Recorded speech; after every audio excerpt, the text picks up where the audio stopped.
নমস্কার, গল্প নির্ঝরে আপনাদের সবাইকে স্বাগত। আজ আমরা শুনব নরেন্দ্রনাথ মিত্রের লেখা গল্প বিকল্প। বিকল্প গল্পটি এক গভীর মানসিক দ্বন্দ্ব ও সম্পর্কের জটিলতার কাহিনী। এখানে এক পিতার অগাধ স্নেহ ধীরে ধীরে অতিরিক্ত কর্তৃত্ব ও আসক্তিতে পরিণত হয়। পরিস্থিতি এমন এক চরম পরিণতির দিকে গড়ায় যেখানে পিতার সেই কর্তৃত্ব ও আসক্তি নৈতিকতার সীমা অতিক্রম করে যায়। একসময় স্নেহময় পিতাকন্যার সম্পর্ক নিঃশব্দ দূরত্বে রূপ নেয়। চলুন শুরু করি আজকের গল্প বিকল্প। তিনজনের ছোট্ট সংসারে কোনো অশান্তি ছিল না। সুধা, তার বাবা হরগোবিন্দ আর সুধার ছোট ভাই হাবুল তিনজনে মিলে শহরের সীমান্তে যে একটুখানি সংসার রচনা করেছিল, তাতে অভাব অনটন অসুবিধা অনেক কিছুই ছিল, কিন্তু অশান্তির কথা কারও মনে হয়নি। সরু গলির মধ্যে পুরনো দোতলা ভাড়াটে বাড়ি, তার একতলায় একখানি মাত্র ঘর তিনজনের ভাগে জুটেছে। এই ঘরখানির মধ্যেই রান্না খাওয়া শোয়া সব। আবার এই ঘরে বসেই হাবুল তার স্কুলের পড়া পড়ে। অসুবিধা খুবই হতো। সুধা মাঝে মাঝে হরগোবিন্দকে বলতো, বাবা, আরেকটা ভালো বাড়ি দেখো না, এই একখানা ঘরে কি চলে? হরগোবিন্দ বলতেন, তা ঠিক, তোদের ভারী কষ্ট হচ্ছে, বাড়িটা ভাবছি বদলাতে হবে। কিন্তু বছর তিনেকের মধ্যে বদলানো আর হয়ে ওঠে না। অবশ্য ভালো বাড়ির খোঁজ অনেকবারই এসেছে। দুখানা ঘর আর রান্নাঘর, বাথরুম সমেত ফ্ল্যাটের খবর কয়েকবারই নিয়ে এসেছে হাবু। হরগোবিন্দ চাটুর্যে উৎসাহিত হয়ে উঠেছেন। ছেলে মেয়েকে সঙ্গে নিয়ে বাড়িও দেখে এসেছেন, কিন্তু শেষ পর্যন্ত ভাড়া, স্যালামি আর অ্যাডভান্সের অঙ্ক শুনে আর এগোননি। পুরনো বাসায় ফিরে এসে ছেলে মেয়েকে বলেছে, দূর, মিছিমিছি কতগুলো টাকা নষ্ট করা, তার চেয়ে এই 20 টাকার ঘর আমাদের ঢের ভালো, আর এর চেয়ে বেশি জায়গা আমাদের হবেই বা কি? সুধা হেসে বলতো, আমি জানতুম বাবা, তুমি এ ঘর ছেড়ে কোথাও নড়বে না। হরগোবিন্দ জবাব দিতেন, নড়ব রে নড়ব, আগে দায়মুক্ত হই, তারপর অন্যদিকে তাকাবো। এখন কি আমার বাজে খরচ করবার সময় আছে? বাবার কথার মানে যে কি তা ভাই বোন দুজনেই বুঝতে পারত।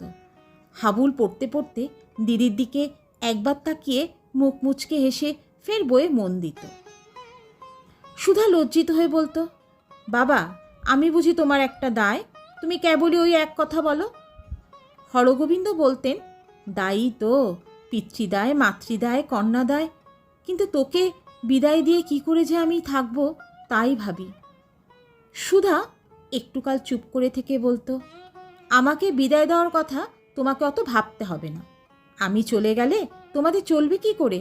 হাবুল তো এখনো কত ছোট, ও কি তোমার যত্ন আত্তি করতে পারবে? ও বড় হোক, বিয়ে থা করুক, তারপর। হরগোবিন্দ হাসতেন, পাগলি, ততদিনে তুই যে একেবারে বুড়ি হয়ে যাবি। সুধা বলতো, তাহলে তো ভাবনা চুকেই গেল বাবা, চিরকালের জন্য তোমার বুড়িমা হয়ে তোমার কাছেই থেকে যাব। আমাকে কাছছাড়া করবার কথা তুমি আর কখনো তখন ভাবতেই পারবে না। কিন্তু এই একটি মাত্র কথা ছাড়া হরগোবিন্দের আর কোনো ভাবনাই যেন নেই। দিনের বেশিরভাগ সময় অফিসের কাজে কাটে, বাকি সময়টুকু সুধার বিয়ের চিন্তা, চেষ্টা আর আলোচনা নিয়েই থাকেন হরগোবিন্দ। পাড়ায় কৃপণ বলে বদনাম আছে তার। কোনো অনুষ্ঠান প্রতিষ্ঠানের জন্য চাঁদা চাইতে গেলে সিকি আদুলির বেশি তার হাত দিয়ে যেন গলে না। নিজের জামা কাপড় জীর্ণ হয়, ময়লা হয়, সে সম্বন্ধে তার ভ্রুক্ষেপ নেই, কিন্তু ছেলের পোশাক আর মেয়ের শাড়ি গয়না কিনে দেওয়াই তার দারুণ ঝোঁক। ফুরসত পেলেই মেয়েকে নিয়ে শ্যাকরার দোকানে নিয়ে যায়, পুরনো গয়না ভেঙে নতুন ডিজাইনের ফরমাস দেন। বছরে 2-4খানা করে নতুন গয়না না গড়ালে হরগোবিন্দ তৃপ্তি পায় না। সুধা প্রায়ই আপত্তি করে, এত গয়না করছো কেন বাবা? হরগোবিন্দ জবাব দেন, সব তো একসঙ্গে করতে পারবো না মা, আস্তে আস্তে করে রাখি, তোর মার তো কিছুই পেলি নে। প্রায় বছর 3 যক্ষ্মায় ভুগে সুধার মা নির্মলা মারা গেছেন। সেও বছর 10 হলো। তখন মাইনে বেশি ছিল না হরগোবিন্দের। স্ত্রীর ওষুধপত্রের খরচ জোগাতে তার গায়ের গয়না থেকে শুরু করে নিজের ঘড়ি বোতাম সব গেছে। আরও প্রায় 700-800 টাকা দেনা হয়েছিল। কষ্ট করে থেকে বিলাসবাসন ত্যাগ করে সব দেনাদায় শোধ দিয়ে আবার মাথা তুলে দাঁড়াতে পেরেছে হরগোবিন্দ। তার মতো একজন 150 টাকার কেরানির পক্ষে এ বড় কম কৃতিত্বের কথা নয়। সুধাকে ভালো ঘরে ভরে দেবেন, এখন এই তার একমাত্র স্বাদ। সেই স্বাদ মেটাবার জন্য তিনি অসাধ্য সাধন করছেন। অফিসে চাকরির পরে একটি পার্ট টাইম জব নিয়েছেন।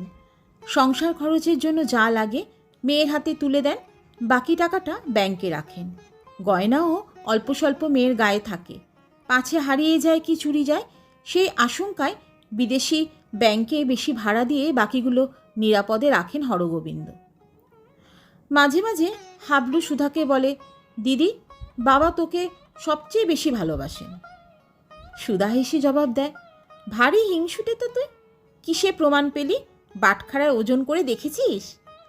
হাবুল বলে, দেখছি বই কি, আমাকে যেখানে 1 পো তোর সেখানে 1 সের। তোর বিয়ের জন্যই তো বাবা কেবল টাকা জমাচ্ছেন। সুধা বলে, ও তোর বুঝি সেই দুঃখ?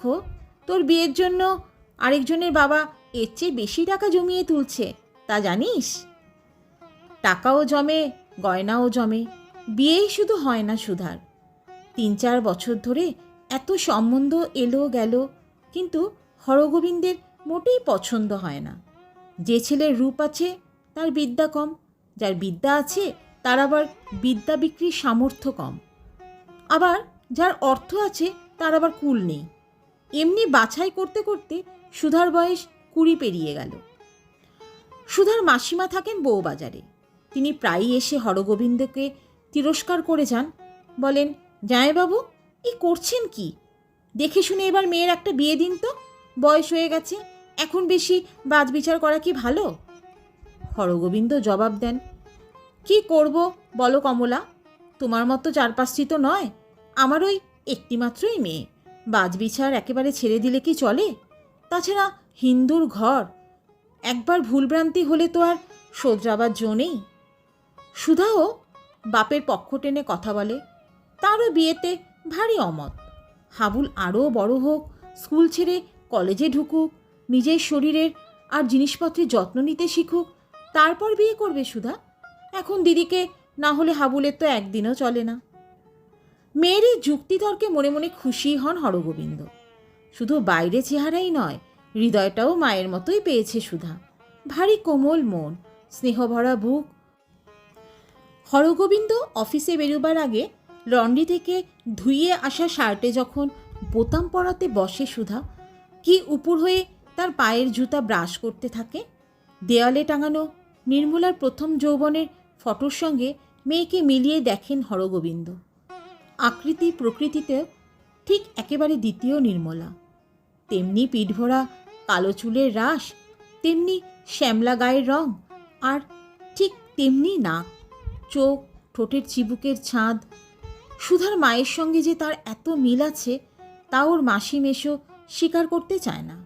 কিন্তু নির্মলাকে কি হরগোবিন্দর চেয়ে তারা বেশি দেখেছেন না বেশি জেনেছে? শুধু বাপকেই নয়, ভাইকেও ভারী যত্ন করে সুধা।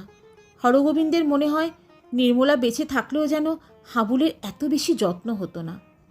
এই সেদিন পর্যন্ত গামছা দিয়ে ভিজে মাথা মুছে তার টেরি কেটে দিয়েছে সুধা। আজকাল হাবুল দিদির চেয়ে 1-2 ইঞ্চি লম্বা হয়ে গেছে বলে সুধার পক্ষে ভাইয়ের মাথা আঁচড়ে দেওয়ার সুবিধা হয় না, কিন্তু এখনও নাওয়া খাওয়ার সব ব্যাপারেই হাবুল দিদির ওপর নির্ভরশীল। 3rd ক্লাসে পড়লেও হবে কি, বছর 14 উতরে 15 পড়লেই বা কি হবে? স্বভাবে হাবুল এখনও 8-10 বছরের বালক। যেমন আগোছালো তেমনি অন্য মানুষ্ক।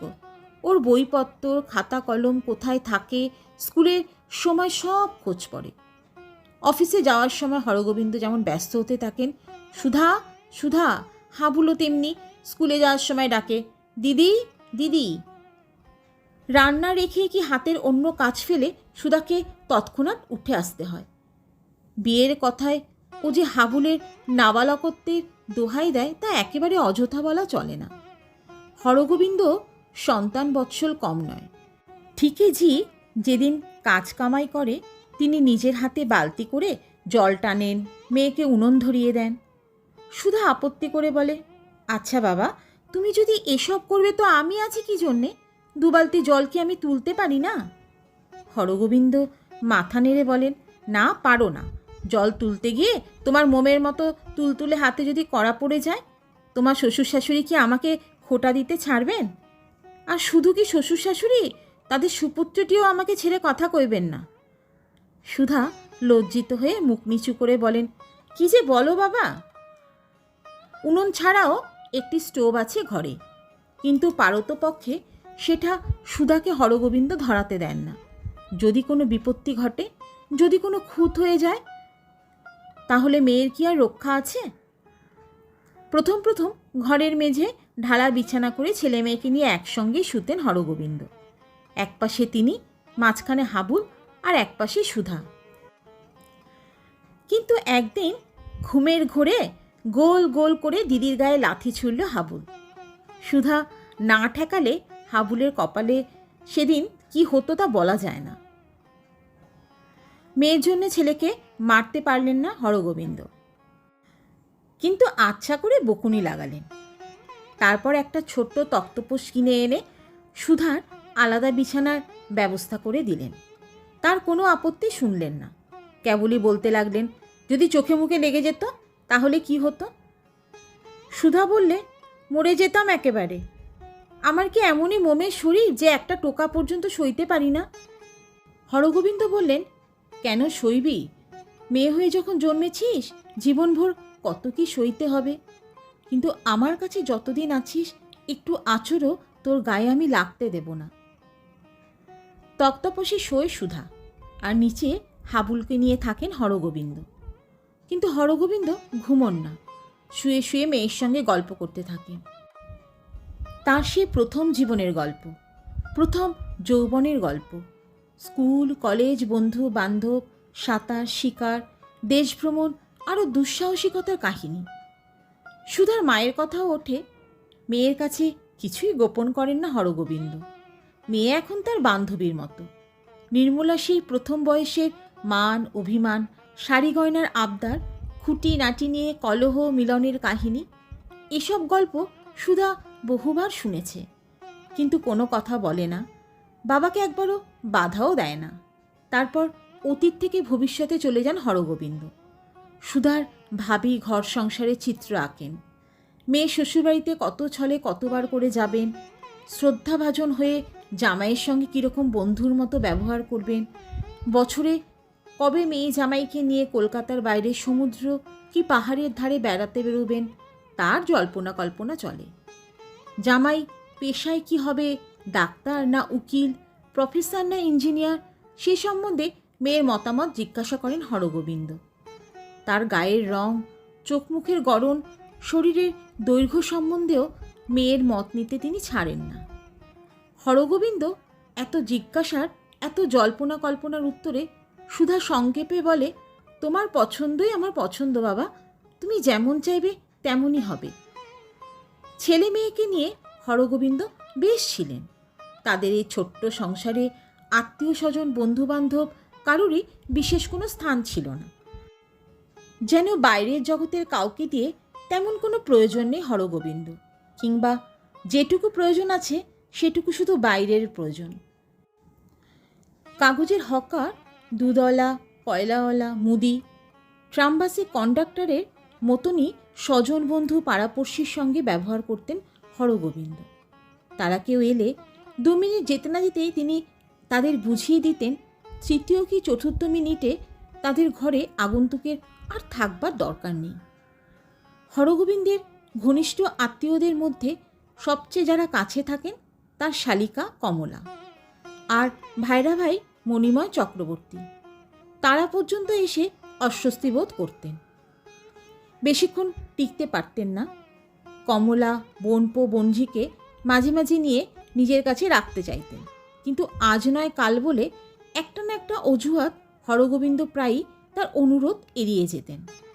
ইদানিং অভিমানে কমলা তাদের নেওয়ার কথা মুখে আনতেন না।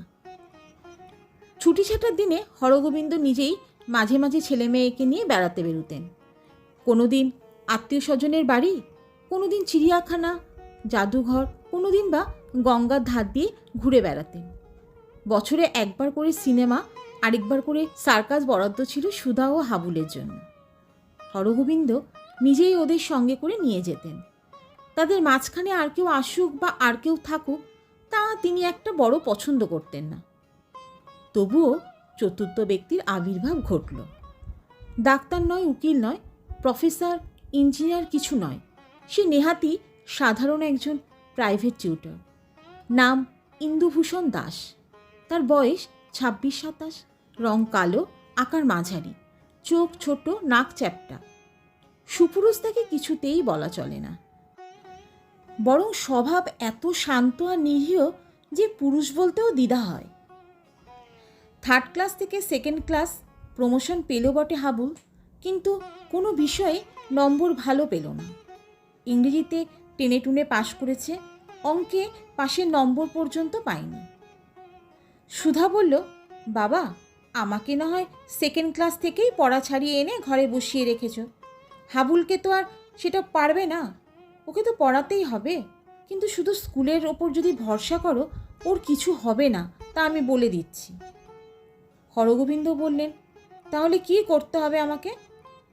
সুধা বলল, তাহলে তুমি প্রাইভেট টিউটর রাখো। হরগোবিন্দ বলল, ওরে বাবা, সে যে অনেক টাকা ধাক্কা। সুধা বলল, হোক, ও যদি মানুষ না হয় টাকা দিয়ে করবে কি? তোমার দেখবার যখন সময় নেই, মাস্টার একজন না রাখলেই চলবে না বাবা। প্রথম খোঁজ পড়ল পাকা দাড়িওয়ালা অভিজ্ঞ শিক্ষকের, কিন্তু তাদের দক্ষিণা অনেক। 40-50-এর কমে কেউ সব বিষয়ে পড়িয়ে যেতে রাজি নন। শেষ পর্যন্ত দর কষাকষি করে 20 টাকায় ইন্দুভূষণকে পাওয়া গেল। সে শ্যামবাজারের একটি মেসে থাকে, ওদিকেই কোনো একটা হাই স্কুলের পড়ায় আর টিউশন করে। বেলগাছিয়ার এদিকে আরও 2-1 বাড়িতে ছেলে পড়িয়ে সুনাম কিনেছে। হরগোবিন্দের 2-3 জন প্রতিবেশী তার জন্য সুপারিশ করলেন। হরগোবিন্দ ইন্দুভূষণকে নিজে ঘরে নিয়ে এসে ছেলে মেয়েদের সঙ্গে পরিচয় করিয়ে দিলেন। তারপর হেসে বললেন, আপাতত 20 টাকা করেই দেব, তারপর ছেলের রেজাল্ট যদি ভালো হয় তখন আলাদা বকশিস আছে। মিথ্যে বলছি নে, তখন যা চাইবেন। ঘরের এক কোণে বসে তরকারি কুটছিল সুধা। বাবার কথা শুনে ভারী লজ্জা পেল। ছি ছি, একজন ভদ্রলোকের সঙ্গে কি অমন করে কথা বলতে হয়? ইন্দুভূষণ হেসে বলল, ও যদি ভালো রেজাল্ট করে সেই তো আমার সবচেয়ে বড় বকশিস হরগোবিন্দবাবু। বটি থেকে চোখ তুলে ইন্দুভূষণের দিকে তাকালো সুধা।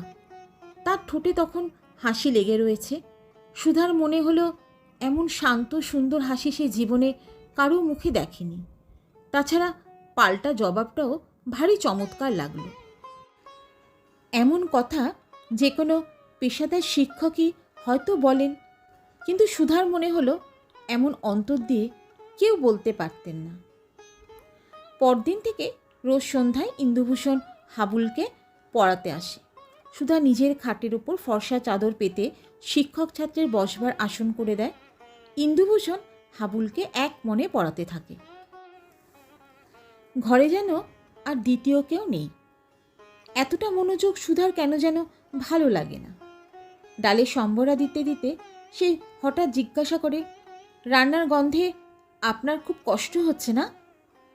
ইন্দুভূষণ হাবুলের অঙ্কে ভুল বার করে দিয়ে সুধার দিকে তাকায়। আমাকে বলছেন? সুধা হেসে বলে, নয়তো কাকে আপনি কি ভেবেছেন হাবুলের সঙ্গে এতক্ষণ ভদ্রতা করছি না? ইন্দুভূষণও না হেসে পারে না, বলে, ও ভদ্রতা, তাহলে তো ভদ্রতা করে আমাকেও জবাব দিতে হয়। না না, মোটেই কষ্ট হচ্ছে না, ভারী চমৎকার লাগছে। সুধা হাসি মুখে বলে, আর যদি ভদ্রতা বাদ দিয়ে বলেন তাহলে? ইন্দুভূষণ জবাব দেন, তাহলেও আমার বক্তব্যটা বদলায় না। আপনি মোটেই উদ্বিগ্ন হবেন না, রান্নার গন্ধে আমার সত্যিই খুব ভালো লাগে। আপনি ঠাট্টা করছেন? এমন জায়গায় বসে কেউ পড়াতে পারে? ইন্দুভূষণ একটু চুপ করে থেকে বলল, না না, ঠাট্টা নয়, আপনাকে রাঁধতে দেখে নিজের ছেলেবেলার কথা মনে পড়ে যাচ্ছে। তখন পড়াতুম না, পড়তুম। বাবা ছিলেন ওষুধের ক্যানভাসার, বাইরে বাইরে ঘুরতেন, মার ওপর ছিল সব ভার। তিনি জোর করে টেনে নিয়ে রান্নাঘরে বসাতেন। হলুদ মাখা হাতে কালো স্লেটের ওপর অঙ্ক লিখে দিতেন। অনেক দিন পরে ঠিক সেই রান্নার ঝাঁজ, রান্নার গন্ধ আজ পেলাম এখানে। শুনতে শুনতে সুধার গা কেন যে শিরশির করে ওঠে। আস্তে আস্তে জিজ্ঞাসা করে, আপনার মা এখন কোথায় আছেন? ইন্দুভূষণ জবাব দেয়, আমার স্মৃতিতে। আর বাবা? প্রায় বছর 5 হলো তিনিও চলে গেছেন। সুধা খানিকক্ষণ চুপ করে থাকে। করার মধ্যে অনড় হয়ে থাকে খুন্তি। একটু বাদে ফের সে জিজ্ঞাসা করে, আর কে কে আছে আপনার? ভাই বোন? ইন্দুভূষণ বলে, কেউ না। সুধা যেন আর্তনাদ করে ওঠে। কেউ না? কেউ না থাকলে মানুষ থাকে কি করে? আমারও মা নেই, কিন্তু বাবা আছেন, ভাই আছে। আর আপনার সত্যিই কেউ নেই? ইন্দুভূষণ একথা জবাব না দিয়ে সুধা সেই মমতা ভরা, করুণা ভরা কালো বড় বড় চোখ দুটির দিকে অবাক হয়ে একটুকাল তাকিয়ে থাকে। তারপর চোখ ফিরিয়ে নিয়ে ছাত্রকে বলে, হাবুল, এবার রেকারিংয়ের অঙ্কটা করো তো। এমনি করে আস্তে আস্তে আলাপ জমে আলাপ এগোয়। একদিন সুধা বলে, আপনি তো রোজ শুধু রান্নার গন্ধ নিয়েই যান, আজ আপনাকে খেয়ে যেতে হবে। ইন্দুভূষণ আপত্তি করে, না না। তারপর একটু হেসে বলে, ঘ্রাণেই তো রোজ অর্ধভোজন হয়ে যায়। সুধা বলে, 2-1 দিন পূর্ণভোজনও হতে পারে, তাতে আপনার জাত যাবে না। ইন্দুভূষণ বলে, আমার জাতের জন্য তো ভয় নেই। সুধা বলে, আমাদের জাতের জন্যই বুঝি ভয়? আপনি ভাববেন না, অত বাজবিচার আমরা করি নে। তাহলে কি আর এভাবে থাকতে পারি? পড়ানো হয়ে গেলে ইন্দুভূষণকে খেতে বসতে হয়। আয়োজনে পরিবেশনে খুবই যত্ন নেয় সুধা। 2-1টা নতুন তরকারি রাঁধে, যেন কোনো উৎসবের দিন এসেছে। এই ধরনের নিমন্ত্রণ আমন্ত্রণ মাসে 2-3 দিন লেগেই থাকে। একদিন অফিস বেরোবার সময় হরগোবিন্দ ছেলেকে ডেকে জিজ্ঞাসা করলেন, কিরে হাবুল, মাস্টারমশাই কেমন পড়াচ্ছে তোকে? হাবুল বললে, ভালোই পড়াচ্ছেন বাবা। হরগোবিন্দ বললেন, আচ্ছা তুই আমার জন্যে একটা সিগারেট নিয়ে আয় তো। হাবুল বেরিয়ে গেলে মেয়েকে বললেন, সুধা, তোকে একটা কথা বলি। হ্যাঁ বাবা, বলো। হরগোবিন্দ বললেন, মাস্টার যাতে ফাঁকি না দেয়, যতক্ষণ থাকে যাতে মন দিয়ে পড়ায়, তুই তো তা দেখবি। কিন্তু তুই নিজে নিজেই নাকি তার সঙ্গে গল্প গুজব করে সময় নষ্ট করিস। বাপের শাসনে সুধার মুখ গম্ভীর হয়ে উঠল। একটু চুপ করে থেকে বলল, এ নালিশ তোমার কাছে কে করেছে বাবা? হাবুল। হাবুল কেন করবে? সে করলে কোনো দোষের হতো না।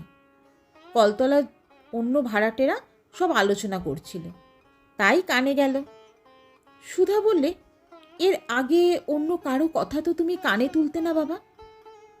হরগোবিন্দ বললেন, এখনো তুলি নে, তবে জানিস তো মা, বাড়িটায় যত বাজে সব লোকের আড্ডা।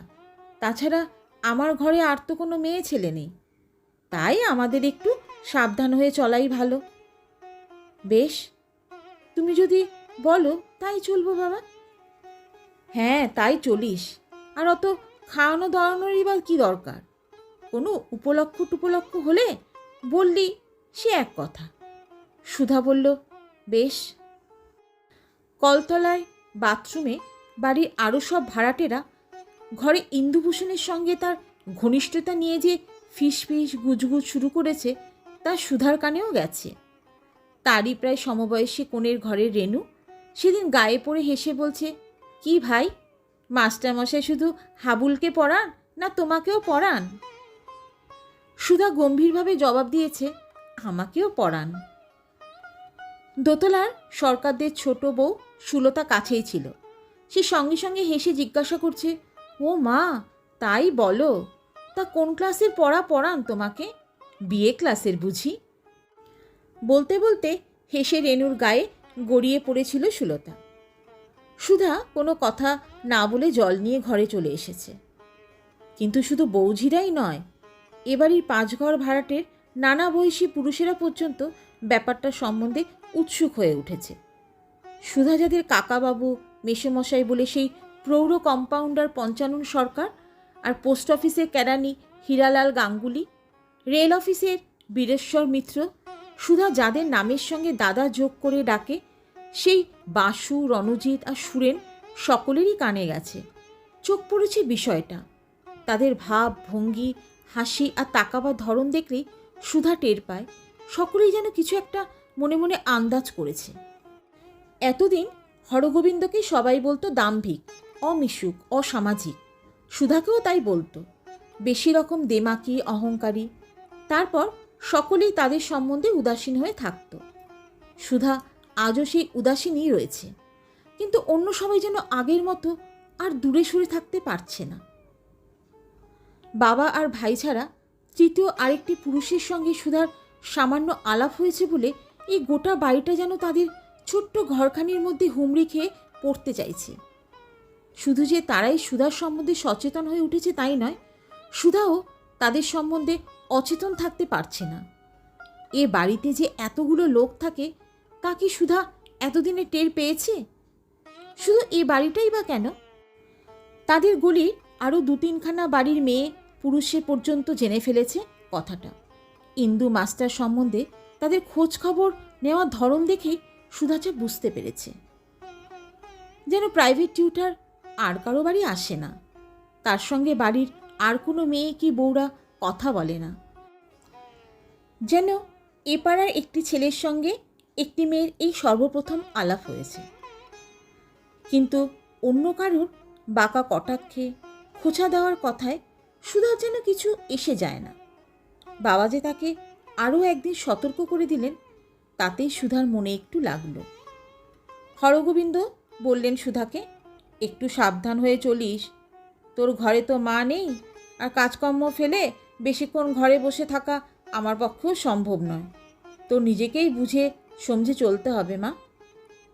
সুধার ভারী দুঃখ হলো, মনে মনে ঠিক করলো ইন্দুভূষণের সঙ্গে সে আর কোনো কথা বলবে না, চায়ের কাপটি পর্যন্ত হাবুলকে দিয়ে দেওয়াবে। কিন্তু সংকল্প রাখা গেল না। সুধা কথা না বললে কি হবে, আজ অন্য পক্ষ থেকে কথা শুরু হলো। হাবুলকে এক প্যাসেজ ট্রান্সলেশন করতে দিয়ে চায়ের কাপে চুমুক দিতে দিতে ইন্দুভূষণ হঠাৎ জিজ্ঞাসা করলো, আজ বড় গম্ভীর হয়ে রয়েছেন যে, শরীর খারাপ করেছে নাকি? শেষের কথাটুকুতে ভারী মমতা প্রকাশ পেল ইন্দুভূষণের। সে নিজে থেকে সহজে আগে আলাপ করে না, আজ করল। এটাও ভারী নতুন লাগলো সুধার, ভারী ভালো লাগলো। বাড়িশুদ্ধ লোকের বিরূপতা ইন্দুভূষণের ওই এক ফোঁটা দরদে যেন সব ধুয়ে মুছে গেছে। প্রতিজ্ঞা ভুলে গিয়ে সুধা বলে ফেলল, মানুষের শরীরটাই বুঝি সব। সুধার অভিযোগের ভঙ্গিতে ইন্দুভূষণ মৃদু হাসল। ও, আপনি বুঝি মন খারাপের কথা বলছেন? সত্যি মন খারাপ হওয়াটা শরীর খারাপের হওয়ার চেয়েও অনেক বেশি কষ্টকর। মন খারাপ হওয়ার কথা শুনতেও এত ভালো লাগে। সুধা এসে বললে, আপনি কি করে জানলেন? আপনারও মাঝে মাঝে মন খারাপ হয় নাকি? হয় বই কি। তখন কি করেন? চুপচাপ বসে থাকি, না হয় বই পড়ি। আচ্ছা, আপনি কি কেবলই রান্না বান্না ঘর সংসার নিয়ে থাকেন, বইটই পড়েন না? পড়ি বই কি, হাতের কাছে যা পাই তাই পড়ি। ইন্দুভূষণ হাসল। আপনি বুঝি প্রতিজ্ঞা করেছেন হাতের কাছে যা পাবেন শুধু তাই পড়বেন? সুধা মুখ তুলে একবার তাকালো, তারপর চোখ নামিয়ে মৃদু স্বরে বলল, কেউ যদি খুঁজে পেতে এনে দেয় তাও পড়তে পারি। ইন্দুভূষণ যেন শুধু এইটুকুর অপেক্ষায় ছিল। তারপর থেকে প্রায় রোজ সে বই আনতে লাগলো। সব গল্প উপন্যাস নয়, জীবনচরিত, ভ্রমণ কাহিনীও আছে, কিন্তু সুধার গল্প উপন্যাস ছাড়া আর কিছুতেই মন ওঠে না। আস্তে আস্তে সুধার কাছে আরেক জগতের দ্বার খুলে যেতে লাগলো। সে জগতেই ভাড়াটে বাড়ির লোকজনের মতো অনুদার নয়, প্রতিকূল নয়, সেই জগৎ বড় মনোরম আর মধুর। এর আগে কে জানতো পৃথিবীতে এত ভালো ভালো বই আছে, আর সেসব বইয়ের লেখকরা সুধারই মনের কথা চুরি করে নিয়ে লিখেছে? এর আগে কে জানতো তাদের বাড়ির সামনে ছোট্ট পুকুরটার ধারে যে দুটো নারকেল গাছ রয়েছে তাদের পাতাগুলো সবুজ? বসেদের বাড়ির ছাদে সাদা সাদা চন্দ্রমল্লিকার টবগুলো এত সুন্দর, তারও ওপরে অগণিত তারাভরা আরও সুন্দর আকাশ কি চোখে পড়েছে এর আগে? মাঝে মাঝে 10-12 বছরের একটি ছেলে এই রাস্তায় ফুলফিরি করতে আসে। তার নাম সুখন। ওর নামটি যে এত ভালো, এত ধনীময়, অর্থময়, কই এর আগে তো সুধার খেয়াল হয়নি। তার কাছ থেকে প্রায় 4 আনা 6 আনার ফুল কিনে নেয় সুধা। কোনোদিন সাদা বেল বা রজনীগন্ধা, কোনোদিন বা রক্তগোলাপ, কোনোদিন সে ফুলে ফুলদানিতে সাজায়, কোনোদিন নিজের খোপায় গোজে। হরগোবিন্দের কিছুই চোখ এড়ায় না। মনে মনে ভাবেন, আজকালকার মেয়েগুলির লজ্জা শরম বড় কম। একদিন স্পষ্ট করেই বললেন, মিছিমিছি ফুলের পেছনে এত পয়সা নষ্ট করিস কেন সুধা? সুধা জবাব দেয়, কই ফুল তো বেশি কিনি নে বাবা। হরগোবিন্দ ভিজা গামছা দিয়ে গা রগড়াতে রগড়াতে বলেন, এতেও তোর বেশি কেনা হয় না। তুই কি বাগান শুদ্ধে কিনতে চাস? হ্যাঁ, আরেক কথা, গয়না যদি পরতে ইচ্ছা হয় বল, ভোল থেকে সব নিয়ে আসি। ওসব ফুলের সাজটাজ ভালো না, ভদ্রলোকের মেয়েরা ওভাবে সাজে না। ওসব করে। রুড়ো কথাটা পাল্টে নিয়ে হরগোবিন্দ বলেন, ইয়েরা। সুধা হয় নিরুত্তর থাকে না, না হয় অন্য কথা পড়ে। মনে মনে খুবই রাগ হয় তার। বাবা যেন আজকাল কীরকম হয়ে যাচ্ছেন। সে খোপায় ফুলের মালা জড়ালো কিনা জড়ালো না, কেন বাবা দেখতে আসবেন? সংসারের কাজকর্ম কি সেবা যত্নের যদি কোনো ত্রুটি হয় তবেই তিনি রাগ করবেন। মেয়ের সাজ সজ্জার দিকে কেন তার চোখ পড়বে? কিন্তু হরগোবিন্দ পছন্দ না করলে কি হয়? ইন্দুভূষণ যে ফুল খুব ভালোবাসে তা সুধার বুঝতে বাকি নেই। সে প্রশংসা ভরা চোখে সুধার ফুলদানির দিকে তাকায়। ছাত্রকে জ্যামিতির উপপাদ্য বোঝাতে বোঝাতে এক একবার খোপার গোলাপটির দিকে অপলোকে চেয়ে থাকে। সুধা সন্ধ্যার আগেই রান্নার পাট চুকিয়ে দিয়ে টুল পেতে বোনার কাজ নিয়ে বসে, বা ইন্দুভূষণের এনে দেওয়া গল্পের বই পড়তে থাকে। হরগোবিন্দ এক একদিন অফিস থেকে ফিরে এসে সুধাকে অমন ইন্দ্রাণীর মতো বসে থাকতে দেখে গম্ভীর হয়ে যান। মেয়েকে কাজের ফরমায়েশ করে ঘরের বাইরে পাঠিয়ে দেন। তারপর ইন্দুভূষণের দিকে চেয়ে বলেন, কি মাস্টার, পড়ানো টড়ানো কেমন চলছে? ইন্দুভূষণ সংক্ষেপে বলে, ভালো। কীরকম ভালো? ছেলের পরীক্ষার ফল দেখলেই তো টের পাব। ইন্দুভূষণ হেসে বলে, বেশ তো, দেখবেন। ওর এই নিশ্চিত হাসিতেই ভিতরে ভিতরে হরগোবিন্দ কেমন যেন একটা অপমান বোধ করেন। মনে মনে ভাবেন, এত জোরও কোত্থেকে পায়? ও কি বোঝে না হরগোবিন্দ সব টের পেয়েছেন? বামন হয়ে যদি চাঁদে হাত দেওয়ার স্পর্ধা হয়ে থাকে, হরগোবিন্দ যে কোনো মুহূর্তে সে হাত মুচড়ে ভেঙে ফেলতে পারেন। মিটমিটে শয়তান ছোকরা কি করে সুধার সঙ্গে কথা বলবে সেই ছল খোঁজে। সুধা যখন হরগোবিন্দের সঙ্গে কথা বলে ও কান খাড়া করে থাকে। সুধা যখন ওকে কিছু বলে ও যেন হাতে স্বর্গ পায়। যে কোনো সময় হরগোবিন্দ ওকে তাড়িয়ে দিতে পারেন, বলতে পারেন, তোমার পড়ানো ভালো হচ্ছে না মাস্টার, তোমাকে দিয়ে আমার কাজ চলবে না। কিন্তু এইটুকু অপমানে যেন বড় লঘু শাস্তি হয়ে যায়। হরগোবিন্দের ইচ্ছা আরও কঠিন শাস্তি দেন ওকে, শূদ্র হয়ে বামুনের মেয়ের দিকে তাকাবার গুরুদণ্ড। না, কাজ থেকে ওকে ছাড়িয়ে দেবেন না হরগোবিন্দ, কাজে বহাল রেখেই ওকে অপমান করবেন। ওর চোখের সামনে সুধার বিয়ে দিয়ে দেবেন, বিয়ের দিন নিমন্ত্রণ করে চাকরির মতন ফাইফরমাস খাটাবেন। সুধা শ্বশুরবাড়ি চলে গেলে ওর আরও 5 টাকা মাইনে বাড়িয়ে দিয়ে টিউটরের চাকরিতে বহাল রাখবেন। তারপর ছোকরা খালি ঘরে কিভাবে ছটফট করেন দেখবেন চেয়েছে। তার আগে মশা মেরে হাত নষ্ট করে লাভ নেই।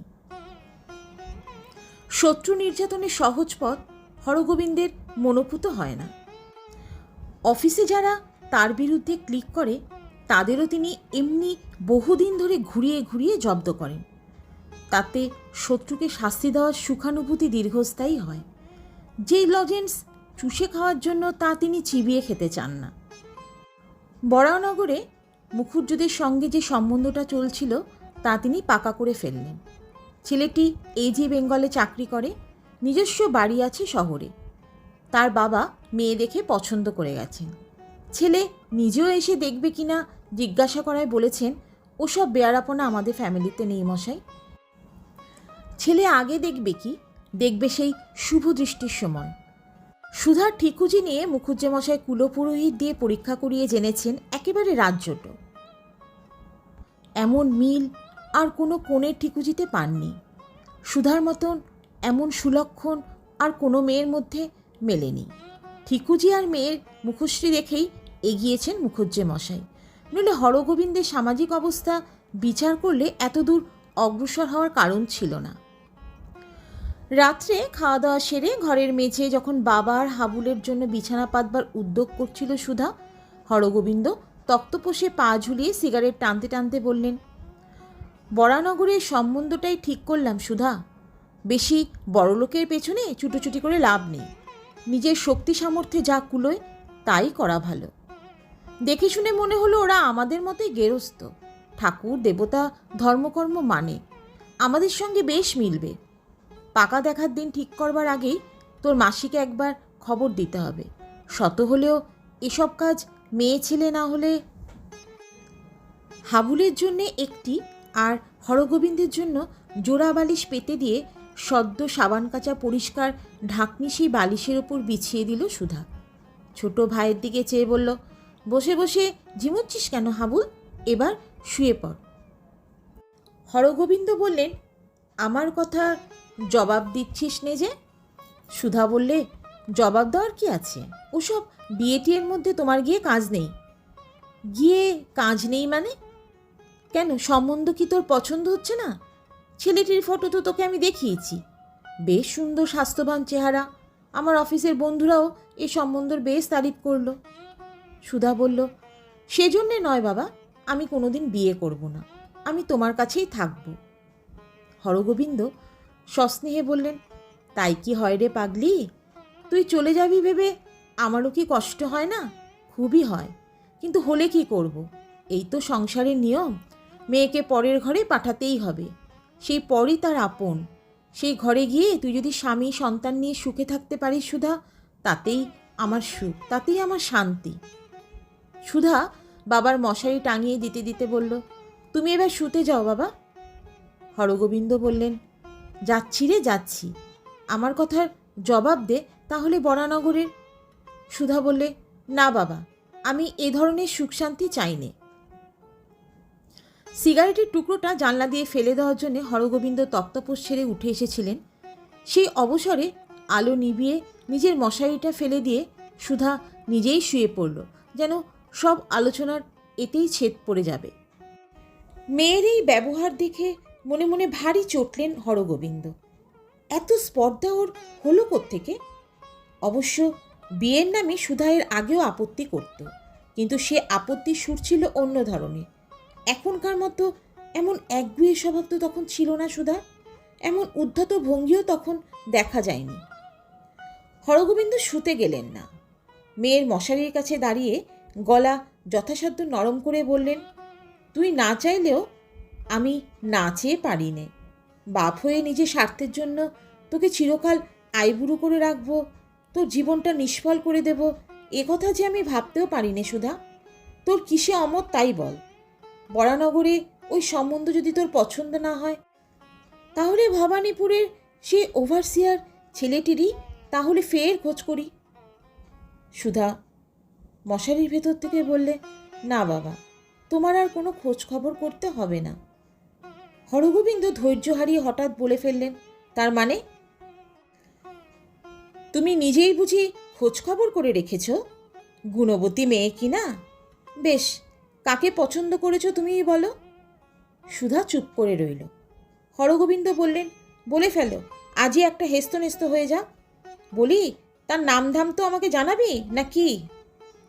সুধা বললে, তুমি শুয়ে পড়ো বাবা, চেঁচামেচিতে হাবুলের ঘুম ভেঙে যাবে। হরগোবিন্দ বললেন, ভাঙে ভাঙুক, আমি সব জানতে চাই। তুই সব আমাকে খুলে না বললে আমি কিছুতেই আজ ঘুমোতে পারবো না। সুধা মৃদুস্বরে বলল, তোমার সেসব কথা জেনে দরকার নেই বাবা। হরগোবিন্দ বললেন, জেনেও দরকার নেই? আমাকে না জানিয়ে শুনিয়ে বুঝি তুই বিয়ে করবি? সুধা বললে, না বাবা, তা কোনোদিনই করব না। আমি কোনোদিনই জীবনে বিয়ে করব না, তুমি নিশ্চিন্ত হয়ে থাকতে পারো। হরগোবিন্দ চটে উঠে বললেন, বিয়ে করবি কেন? দিনরাত সেই মাস্টারের সঙ্গে ফষ্টি নষ্টি করবি? নিন্দে পাড়া ভরে গেল। কাকে পছন্দ করেছিস তাই শুনি? সুধা তেমনি মৃদু কিন্তু স্পষ্ট হয়ে বলল, তোমার শুনে লাভ নেই বাবা, তার সঙ্গে তুমি কোনোদিন আমায় বিয়ে দেবে না, আর তোমার অমতে আমিও তাকে বিয়ে করব না। যেমনি আছি তেমনিই থাকব। দাঁতে দাঁত ঘষলেন হরগোবিন্দ, বললেন, থাকা না থাকা বুঝি তোমার ইচ্ছে হারামজাদি? ওই হতভাগা মাস্টার ছোকরাকে তুমি সব সমর্পণ করে বসেছ, এতক্ষণে বুঝতে পারলাম। সুধা শান্তভাবে বলল, বুঝতে তুমি অনেক আগেই পেরেছ বাবা। রাত দুপুরে আর চেঁচামেচি করো না, বাড়ির শুদ্ধ লোক সব শুনতে পাচ্ছে। তুমি যাও, শুয়ে ঘুমাও গিয়ে। হরগোবিন্দ বললে, হ্যাঁ ঘুমোবো। ঘুমোবার তুমি কত ব্যবস্থা করে রেখেছ? সুধা কোনো কথা না বলে পাশ ফিরল, যেন গভীর ঘুম পেয়েছে তার। হরগোবিন্দ ফিরে এসে নিজের বিছানায় ঢুকলেন। হাবুল ঘুমের ঘোরে পাশবালিশ ভেবে বাপকে জড়িয়ে ধরল। বছর 14-15 হলো বয়স, কিন্তু এই বয়সেও ওর মুখ থেকে লালা পড়ে। সেই লালা লাগলো হরগোবিন্দের গায়ে, কিন্তু তার মনে মোটেই বাৎসল্যবশ উদ্রিক্ত হলো না। ঘৃণা, বিরক্তি আর বিদ্বেষে তিনি ঠেলে দূরে সরিয়ে দিলেন ছেলেকে। সব শত্রু, সব শত্রু। অল্প বয়সে সুধাও এমনি করে তাকে জড়িয়ে ধরত। তার বুকের সঙ্গে মিশে না থাকলে, তার বুকের মধ্যে মুখ গুজে না থাকলে সুধার ঘুম আসত না। সুধার মা নির্মলা হাসত। কি পাজি আর হিংসুটে মেয়ে দেখেছ? হরগোবিন্দের সেই বুকে সুধা আজ বিষ হয়ে গেছে। একটা মশা কি করে যেন মশারির মধ্যে ঢুকে পড়েছে, গুনগুন করে অনেকক্ষণ ধরে বিরক্ত করছে কানের কাছে। হরগোবিন্দ সোজা হয়ে উঠে বসলেন। তারপর সে অন্ধকারে দুহাতের তালুতে প্রচণ্ড শব্দ করে স্তব্ধ করে দিলেন সেই গুনগুনানি। মনে মনে হাসলেন হরগোবিন্দ। তার লক্ষ্য অব্যর্থ। ভোর ভোর সময়ে ডেকে তুললেন ছেলেকে। এই ওঠ ওঠ, আর কত ঘুমাবি? হাবুল বললে, আর একটু পরে উঠব বাবা। না ওঠ, সকালে ওঠা ভালো। হাত মুখ ধোয়ার পর হাবুলকে বললেন, চল বেরিয়ে আসি, সকালের হাওয়া গায়ে লাগলে শরীর ভালো থাকে। পুকুর ছাড়িয়ে ছোট্ট মাঠ, সেই মাঠে নেমে হঠাৎ ছেলের হাতখানা নিজের মুঠির মধ্যে তুলে নিলেন হরগোবিন্দ। হাবুল ভয়ে আতকে উঠে বললেন, আমার কোনো দোষ নেই, আমাকে মেরো না বাবা, আমি দিদিকে গোড়াতেই বারণ করেছিলাম। হরগোবিন্দ তীক্ষ্ণ দৃষ্টিতে ছেলের দিকে তাকালেন। পরনে হাফ প্যান্ট, ছিপছিপে রোগা চেহারা, গায়ের রং খুব ফর্সা, মাথার চুলগুলি কাটা এবং কোকড়ানো। ছেলেটার চোখ দুটি ঠিক ওর মায়ের মতো বড় বড় হয়েছে। কিন্তু এই মুহূর্তে স্নেহের পরিবর্তে নির্মম কৌতুক আর কৌতূহল উদগ্র হয়ে উঠল হরগোবিন্দের। মৃদু হেসে বললেন, আমি জানি তোর কোনো দোষ নেই, তুই খুবই ভালো ছেলে, আমাকে সব খুলে বল, ভয় নেই, সুধা কিছু জানতে পারবে না। হাবুল তবু বলতে চায় না, কেবল আমতা আমতা করে, কিন্তু ঝানু উকিলের মতো জেরা করে সব বের করে নিলেন হরগোবিন্দ। বই এনে দেওয়ার আর ফিরিয়ে দেওয়ার সময় কি করে টুকরো চিঠির আদান প্রদান চলেছে দুইজনের মধ্যে, কবে সহপাঠিনী সখীর সঙ্গে দেখা করার নাম করে দেশবন্ধু পার্কে সুধা সাক্ষাৎ করেছে ইন্দু মাস্টারের সঙ্গে, কবে একদিন ম্যাটিনি শোতে ওরা সিনেমা দেখতে গিয়েছিল। হাবুলের যাওয়ার কথা ছিল সেই সঙ্গে, কিন্তু হঠাৎ ওরা তাকে আরেক বন্ধুর সঙ্গে চিড়িয়াখানার নতুন বাঘ দেখতে পাঠিয়ে দিয়েছিল। হাবুল কিছুই গোপন করল না, গোপন করতে পারল না। ফেরবার সময় মোড়ের দোকান থেকে এক ঠোঙা কচুরি, জিলিপি আর হালুয়া কিনে নিলেন হরগোবিন্দ। এসব খাবারের ওপর হাবুলের দারুণ লোভ, কিন্তু কোনোদিন তিনি ছেলে মেয়েকে এগুলো খেতে দেন না। আজ দিলেন। হাবুল কেমন যেন একটা অস্বস্তি বোধ করল। ওসব কেন নিচ্ছে বাবা? হরগোবিন্দ বললেন, খা, একদিন খা, ওসব তো তোরা ভালোবাসিস। হাবুলের মনে হলো মুখে ও কথা বলছেন বটে বাবা, কিন্তু চোখ দুটো সদ্য ধরে আনা চিড়িয়াখানার সেই বাঘের মতো জুলজুল করছে। ভয়ে ভয়ে বাপের পিছনে পিছনে সে বাড়িতে ঢুকল। না জানি কি কাণ্ড ঘটে চা খাবার সময়, কিন্তু হরগোবিন্দ সুধাকে কিছুই বললেন না, শুধু চা আর খাবার খেতে খেতে মেয়ের দিকে বার কয়েক চোখ তুলে তাকালেন। সেই চোখের দিকে চেয়ে সুধা একবার শুধু শিউরে উঠল, কিন্তু দ্বিতীয়বার আর ভয় পেল না। তার দু চোখ থেকেও ঘৃণা আর বিদ্বেষের আগুনের হলকা বাপের উপর ঝরে পড়তে লাগলো। বাপ আর মেয়ের মধ্যে যেন কোনোদিন কোনো মধুর সম্পর্ক ছিল না, স্নেহ শ্রদ্ধার স্বাদ যেন কোনোদিন পায়নি। দুজনে দুজনের শত্রু হয়ে জন্মেছে। হরগোবিন্দ মুখে কিছুই বললেন না, মেয়ের কাছে কোনো কৈফিয়তও চাইলেন না। অন্য দিনের মতোই বাজার করলেন, ফিরে এসে দাড়ি কামালেন, নাওয়া খাওয়া শেষ করে অফিসের জন্য তৈরি হলেন। সুধা অন্য দিনের মতোই ঘরের কাজকর্ম রান্নাবান্না সারল, ঠাই করে বাপ আর ভাইকে ভাত বেড়ে দিল। তবু হাবুলের মনে হতে লাগলো আজকের দিনটা আলাদা, কেমন যেন থমথমে ভয় ভয় ভাব তাকে সারাদিন আচ্ছন্ন করে রাখল। খেয়ে দিয়ে স্কুলে যাওয়ার পরেও বাবার জ্বলন্ত চোখ আর দিদির নিরন্তর মুখের কথা হাবুলের বারবার মনে পড়তে লাগলো। হরগোবিন্দ বলে গিয়েছিলেন অফিস থেকে তার ফিরতে অনেক রাত হবে, কিন্তু দেখা গেল অন্য দিনের চেয়ে অনেক সকাল সকাল সন্ধ্যার বেশ একটু আগেই ফিরে এলেন তিনি। সুধা বাবাকে এত তাড়াতাড়ি ফিরতে দেখে একটু বিস্মিত হলো, কিন্তু কোনো কৌতূহল প্রকাশ করল না, কি কোনো কারণ জিজ্ঞাসা করল না। নিঃশব্দে চা করল, খাবারের প্লেট হরগোবিন্দের সামনে ধরে দিল, কিন্তু অন্য দিনের মতো কোনো কথা বলল না। হরগোবিন্দ ভেবেছিলেন মেয়ে ক্ষমা চাইবে, ভিত্তিহীন কৈফিয়ত দেওয়ার চেষ্টা করবে, কিন্তু সেসব কিছুই করল না। মৌনতার মধ্যে সুধার যে বেপরোয়া ভাব ফুটে বেরোলো, তাতে ভিতরে ভিতরে হরগোবিন্দ জ্বলতে লাগলেন। একসময় জিজ্ঞাসা করলেন, কই হাবুল ফিরল না? সুধা বললে, খেলতে গেছে, ফিরবে এখনই। খানিক বাদে হাবুল ফিরে এলো। বাবাকে দেখে চমকেও গেল একটু, কিন্তু হরগোবিন্দ সংক্ষেপে শান্তভাবেই বললেন, পড়তে বস। তার আরেকটু পরে এলো ইন্দুভূষণ, হাতে 1 ডজন রজনীগন্ধা। দিন কয়েক আগে সুধার খালি ফুলদানি লক্ষ্য করে ইন্দুভূষণ বলেছিল, কি ফুলের শখ সব মিটে গেল নাকি আজকাল, যে আর ফুল দেখি নে? সুধা জবাব দিয়েছিল, শখ মিটবে কেন, কিন্তু কদিন ধরে সুখনে এ পাড়ায় আর আসে না, ফুলও রাখতে পারিনে, বোধহয় অসুখ বিসুখ হয়েছে ওর। ইন্দুভূষণ হেসে বলেছিল, যদি আপত্তি না থাকে সুখনের অসুখ না সারা পর্যন্ত তার কাজটা আমিও নিতে পারি। সেই ফুল আজ নিয়ে এলো ইন্দুভূষণ। কিন্তু ঘরের ভিতরে হরগোবিন্দকে দেখে কেমন যেন একটু অপ্রস্তুত হয়ে পড়ল। তার আসার সময় সাধারণত তিনি থাকেন না, প্রায়ই ইন্দুভূষণের বেরোবার মুখে তিনি ঘরে ঢোকেন। তাছাড়া সুধার মুখ আজ বড়ই গম্ভীর বিষণ্ণ। কেউ কোনো কথা বলছে না দেখে ইন্দুভূষণ বললে, হাবুল ফুলগুলো তুলে রাখো। হরগোবিন্দ উঠে দাঁড়িয়ে বললেন, আমি রাখছি। বাহ, চমৎকার মোটা মোটা ডাঁটাগুলো, তা এ ফুল বোধহয় ধারে কাছে পাওয়া যায় না, কি বলেন মাস্টারমশাই? ইন্দুভূষণ লজ্জিত হয়ে বললে, আগে না, কলেজ স্ট্রিট মার্কেট থেকে এনেছি। হরগোবিন্দ বললেন, ভারী চমৎকার ফুল। ইন্দুভূষণ হাবুলকে পড়াতে শুরু করলো, আর সেই ফাঁকে হরগোবিন্দ উঠে একবার বাড়ির ভিতর চলে গেলেন। অন্য ভাড়াটেদের সঙ্গে ফিসফিস করে কি যেন আলাপ করলেন। ইন্দুভূষণ সুধার দিকে চেয়ে বলল, কি ব্যাপার আজ যে? সুধা ভাইকে ইঙ্গিত দেখিয়ে ঠোঁটে আঙুল ছোঁয়ালো, তার মানে আজ হাবুলও বেদলই হয়েছে।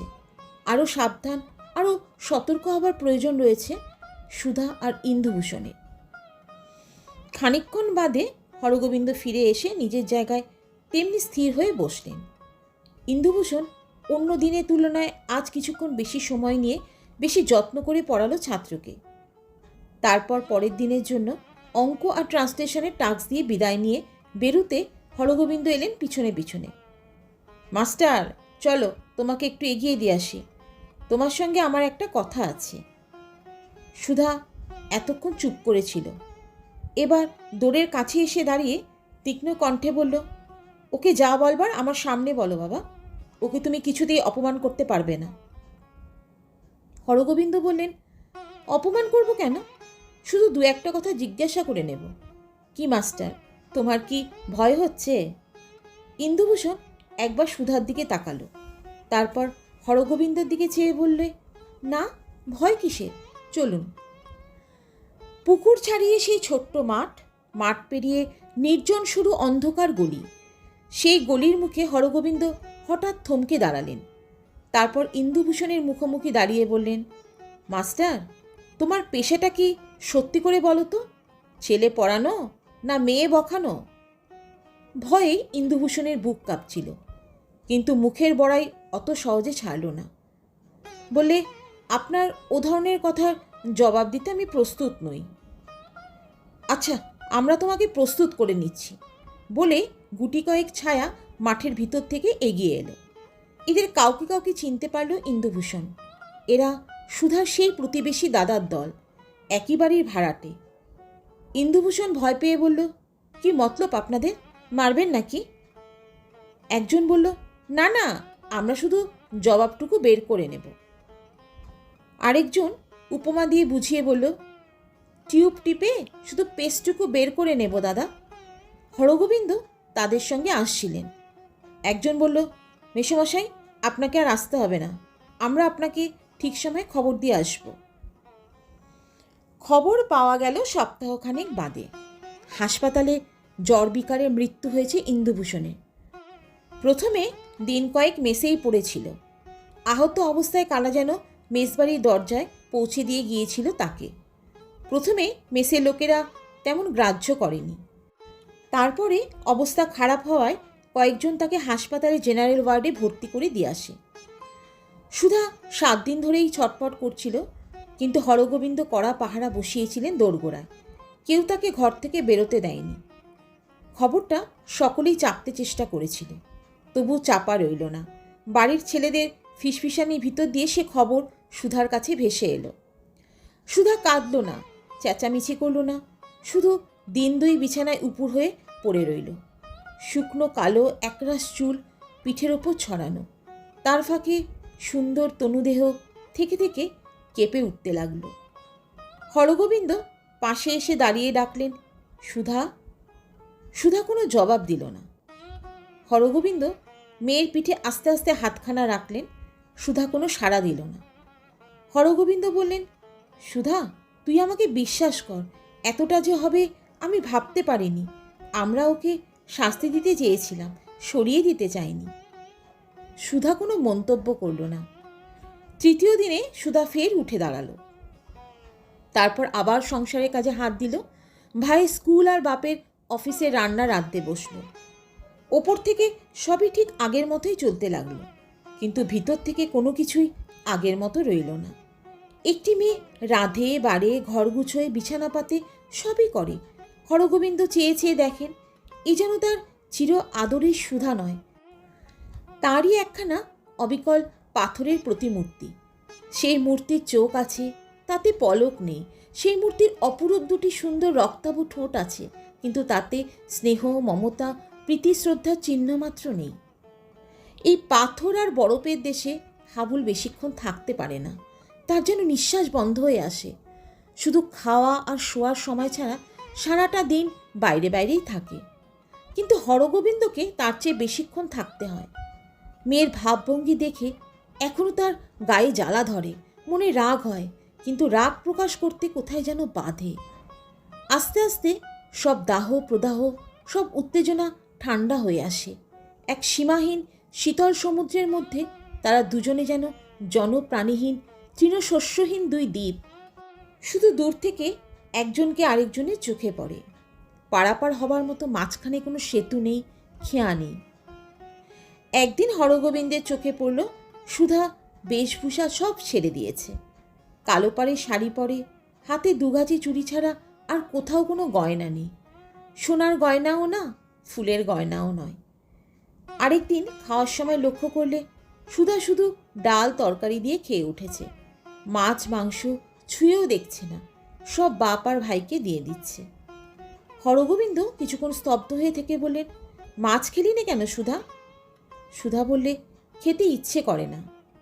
হরগোবিন্দ বললে, কিন্তু কেন ইচ্ছে করে না শুনি? তুই কি বিধবা? তোদের কি বিয়ে হয়েছিল? সুধা বলল, মন্ত্রপড়া বিয়েটাই কি সব?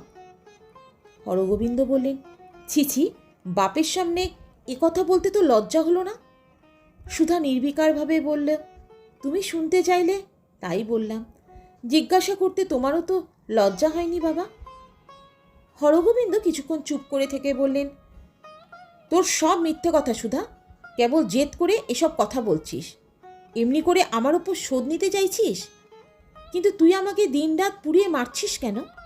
তোর যদি সন্দেহ হয়ে থাকে, তুই এর চেয়ে থানা পুলিশ কর, আইন আদালত কর, সে অনেক ভালো। একটু যেন হাসি ফুটল সুধার মুখে। সুধা বলল, সেসব যারা করতে পারত, তেমন আত্মীয় স্বজন তার কেউ নেই। থাকার মধ্যে আছি আমি। কিন্তু আমি যে তোমার মেয়ে, তুমি খুন করে এলে তোমার সেই হাত আমি আঁচল দিয়ে মুছিয়ে দেব। সে হাতে শিকল পরাবো কেন? আমি যে তোমার মেয়ে। হরগোবিন্দ আর্তনাদ করে উঠলেন, তুই আমার কেউ নোস, কেউ নোস, তুই আমার শত্রু, চির জন্মের শত্রু।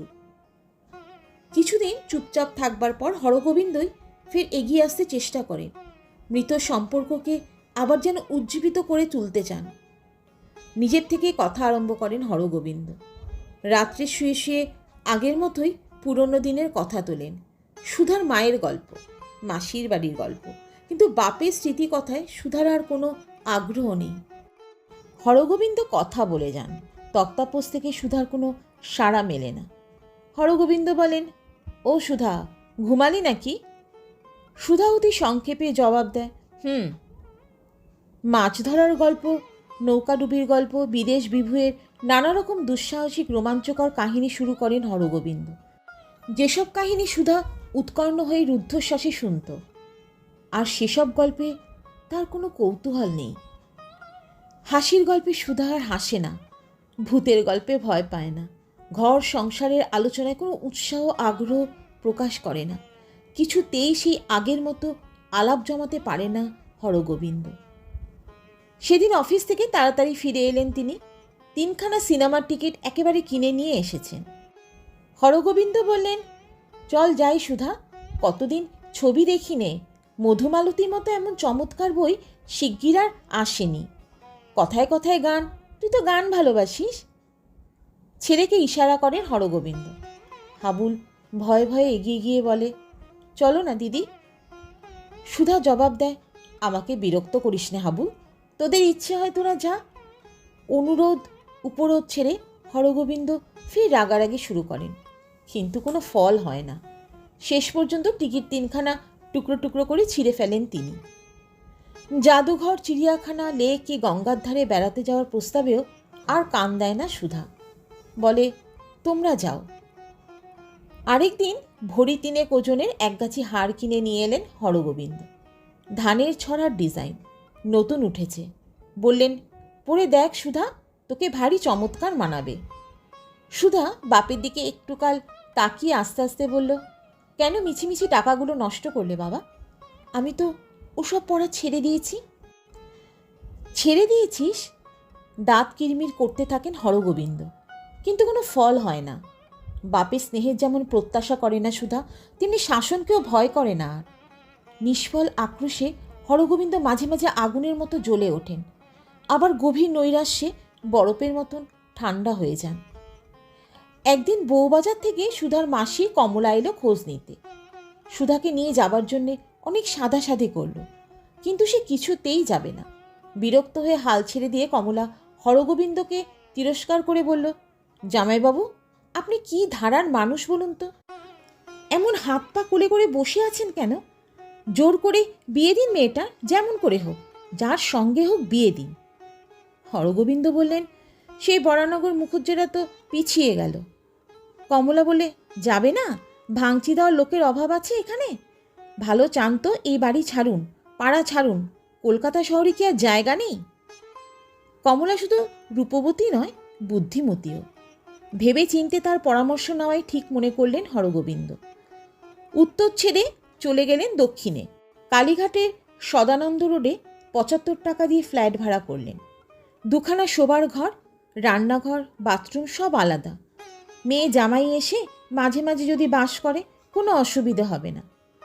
বাড়ি বদলানোর ব্যাপারে সুধা কোনো আপত্তি করল না, কিন্তু বিয়ের কথায় ফের বেঁকে বসল।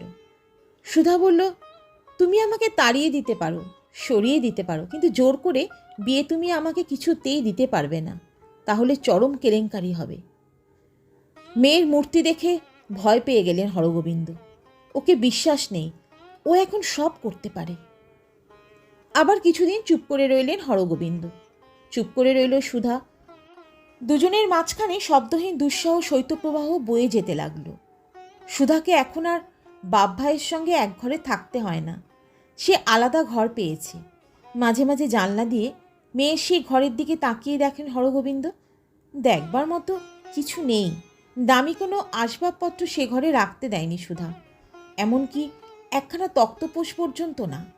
ঘরের এক কোণে দেওয়ালের ধারে বিছানা ওঠানো, ডান দিকে ছোট একটি বইয়ের সেলফ। বইগুলো না খুলেও হরগোবিন্দ বুঝতে পারেন এগুলো তার দেওয়া, যে শত্রু মরেও মরেনি। তাকের উপর একটা শূন্য ফুলদানি। সেদিন ফিরে এসে হরগোবিন্দ রজনীগন্ধাগুলো বাইরে ছুঁড়ে ফেলে দিলেন। তারপর ফুলদানিতে আর কোনো ফুল রাখেনি সুধা। আবার একদিন মেয়েকে নিজের কাছে ডেকে নিলেন হরগোবিন্দ। বললেন, সুধা, আমি তোর বাপ। সুধা বলল, কি বলছো বলো। হরগোবিন্দ খানিকক্ষণ চুপ করে থেকে বললেন, আমাকে কি তুই ক্ষমা করতে পারিস নে? সুধা মুখ নিচু করে বলল, ওসব কথা থাক বাবা। এরপর হরগোবিন্দ কি বলবেন ভেবে পেলেন না। আরও কিছুক্ষণ বসে সুধা একসময় উঠে নিজের ঘরে চলে গেল। ছোট টেবিলটিতে বসে হাবুল নিজের মনে পড়ছিল। আজকালও একা একাই পড়ে, নিজের মনেই থাকে। বাড়ির এই নিঃসঙ্গ একক জীবনে হাবুলও এতদিনে অভ্যস্ত হয়ে গেছে। বাবা আর দিদির মাঝখানে সে আর যোজক নয়, সেও যেন স্বতন্ত্র তৃতীয় একটি দ্বীপ। ছেলের দিকে হরগোবিন্দ অপলকে খানিকক্ষণ চেয়ে রইলেন। আরও লম্বা হয়েছে, কিন্তু রোগাটে ভাবটি যায়নি। দেখলে কেমন যেন মায়া হয়। হরগোবিন্দ বললেন, হাবুল শোন। হাবুল বলল, কি বাবা? হরগোবিন্দ বললেন, আয়, আমার কাছে আয়। হাবুল বিস্মিত হয়ে উঠে এলো। বাবা অনেক দিন হলো এমন করে ডাকে না। ভয়ে ভয়ে কাছে এসে দাঁড়ালো। হরগোবিন্দ হঠাৎ তক্তাপোষ ছেড়ে উঠে এসে ছেলেকে বুকের মধ্যে জড়িয়ে ধরে বললেন, হাবুল, আমার হাবুল। হাবুল কিছুক্ষণ আকৃষ্ট হয়ে দাঁড়িয়ে রইল। তারপর অতি কষ্টে দম ছাড়তে ছাড়তে বলল, বাবা, আমাকে ছেড়ে দাও, বড্ড লাগছে, ব্যথা পাচ্ছি আমি। হরগোবিন্দ যেন চমকে উঠলেন। ছেলেকে সঙ্গে সঙ্গে ছেড়ে দিয়ে বললেন, তুইও ব্যথা পাচ্ছিস? আচ্ছা যা। হাবুল ফের গিয়ে পড়তে বসল। হরগোবিন্দ পা টিপে টিপে জানালার কাছে এসে দাঁড়ালেন, কিন্তু জানলাটা আর খুললেন না। খুললেই সুধাকে দেখা যাবে। দেয়ালের কাছে এসে স্থির হয়ে দাঁড়িয়ে রইলেন। উৎকর্ণ হয়ে যেন কিছু একটা শুনতে চাইছেন তিনি, কিন্তু কিছুই শোনা গেল না। শুধু নিজের দীর্ঘশ্বাসের শব্দই কানে ভেসে এলো। পরদিন সকাল সকাল অফিসে বেরোলেন হরগোবিন্দ। একই টেবিলে বসে কাজ করেন সুরেন সমাদ্দার, হরগোবিন্দ সহকর্মী, সমবয়সী, খুবই সামাজিক আর সদালাপী মানুষ। চারদিকের খোঁজ খবর রাখেন, সাধ্যমতো উপকার করেন সহকর্মীদের। অবিবাহিত ছেলের বিয়ের খবর আনেন, কর্মপ্রার্থী বেয়ারাদের মনিব জুটিয়ে দেন। এতদিন তার কাছে মুখ খোলেননি হরগোবিন্দ, আজ মন খুললেন। ফাইলপত্র ভাগ করে নিতে নিতে বললেন, ভাই সুরেন, আমাকে একটা কাজ করে দেবে? সুরেনবাবু বললেন, কি কাজ? একটি ছেলে দেখে দেবে আমাকে। কীরকম ছেলে? বামুনের ছেলে হলেই ভালো, অন্য জাত হলেও। অন্য জাত হবে কেন? তুমি বামুন, তোমাকে বামুন ছেলেই দেব। বামুনের অভাব আছে নাকি? তারপর ছেলেটি এমএ পাস হলেই ভালো হয়, বিএ পাস হলেও ক্ষতি নেই। সুরেনবাবু বললেন, কেন, এমএ পাস ছেলের অভাব আছে নাকি? তারপর হরগোবিন্দ বললেন, কাজকর্ম যা করে করুক, খেয়ে দিয়ে থাকতে পারলেই হলো। সুরেন হেসে বলল, বিলক্ষণ। তারপর কার জন্যে হে? নিজের মেয়ের জন্যে নাকি? আরে ভাই, খুলেই বলো না, জামাই চাই একটি। আছে, আমার হাতে আছে, জামাই করতে চাও তো বলো। হরগোবিন্দ বললেন, না ভাই, জামাই নয়। সুরেনবাবু বললেন, তবে? হরগোবিন্দ বন্ধুর চোখ থেকে চোখ সরিয়ে নিয়ে বললেন, একজন প্রাইভেট টিউটর, ছেলের জন্য একজন প্রাইভেট টিউটর। শুনলেন আজকের গল্প নরেন্দ্রনাথ মিত্রের লেখা বিকল্প। গল্প নির্ঝরের সঙ্গে থাকার জন্য আপনাদের অনেক ধন্যবাদ। আবার ফিরে আসবো এক নতুন গল্পের সঙ্গে। সবাই ভালো থাকুন, সুস্থ থাকুন।